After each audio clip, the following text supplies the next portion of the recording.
Arrêté hier dans cet hôtel de Disneyland, l'homme de 28 ans vient de passer sa première nuit en garde à vue. Il transportait sur lui 2 armes de poing, des munitions ainsi qu'un Coran. S'il était armé, c'est parce qu'il craignait pour sa vie. C'est en tout cas l'explication que ce co-gérant d'une brasserie a fournie aux enquêteurs.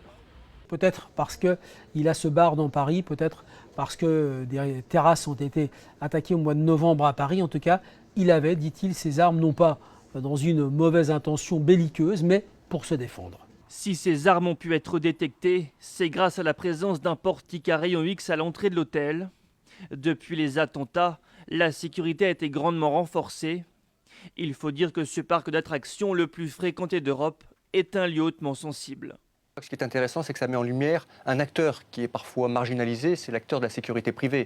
Rappelons-nous au Stade de France, ce sont quand même des agents de sécurité qui ont probablement empêché des attentats extrêmement graves. C'est un acteur qui est souvent mis de côté parce qu'il n'est pas dans la tradition française de mettre en avant un acteur privé concourant à la sécurité nationale. Or, on se rend compte que c'est un acteur qui va probablement monter en puissance dans les années à venir. Dans la nuit, la police a procédé à une deuxième interpellation. La femme qui l'accompagnait a été arrêtée au domicile du couple. Elle avait pris la fuite au moment où l'alarme du portique de sécurité s'est déclenchée.